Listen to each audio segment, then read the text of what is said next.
자, 은밀한 마케팅 유혹의 책은요, 스마트 시대의 작은 기업을 위한 마케팅 컨셉으로 쓰여진 책입니다.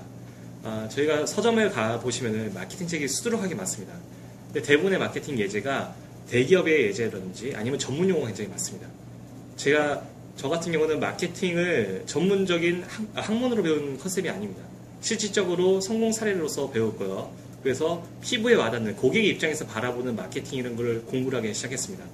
그러다 보니까 작은 기업들이 표면에 와닿는 실예로서 마케팅에 대한 내조를 들고 있고요. 그래서 저희 같은 경우는 작은 기업이 정말 필요한 내용들을 들어져 있습니다. 스마트 시대에 어떤 흐름으로 인해서 마케팅이 달라졌는지, 그리고 작은 기업들이 흔히 하는 실수들, 마케팅 실수들, 예를 들어서 프랜차이즈를 하다가 이런 문제점이 있는지, 아니면 키워드 광고, 아니면 홈페이지를 그냥 만들어야 되는지, 어떠한 부분들을 짚고 넘어가셔야지 그런 함정들에 빠지지 않을 수가 있습니다. 그런 부분들 짚고요.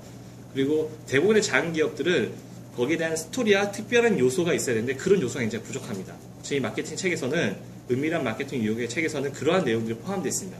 어떻게 아이덴티티를 잡고 그 아이덴티티로 하여금 어떤 순서로서 하나씩 해나가야 되는지 순서적으로 내용이 다뤄져 있습니다. 그래서 온라인 마케팅이라든지 언론 홍보 영역까지도 그 모든 것들이 작은 기업에 초점이 맞춰서 쓰여져 있는 책입니다. 혹시 이 책을 쓰게 된 계기라고 해야 되나? 그런 게 있나요?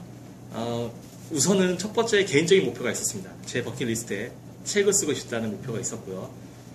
그리고 제가 어떤 멘토분을 만난 적이 있었습니다. 그분이 어떤 얘기를 했었냐면은, 그분은 책을 쓰기 위해서 책을 읽더라고요. 강의를 하기 위해서 강의를 들었습니다. 저 같은 경우는 그 전까지만 해도 책에는 그냥 나의 지식을 쌓는 부분이라 생각했는데, 그 얘기를 듣고서 저는 인생에 좀 변화 좀 했었어요.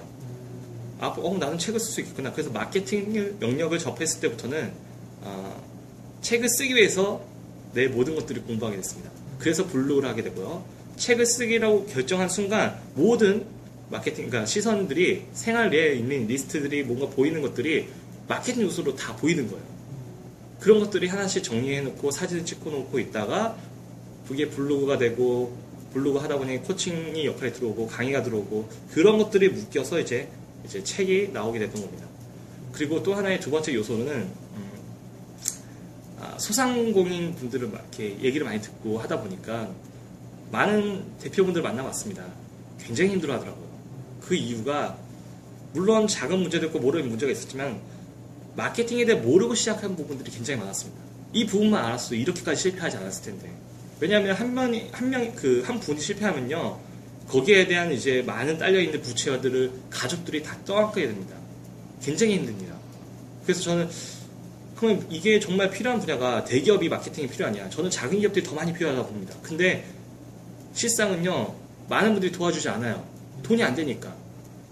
정말 필요한 건 작은 기업인데, 작은 기업이 그러한 부분들을 도와줄 수 있는, 마케팅을 도움받을 수 있는 게 별로 없더라고요.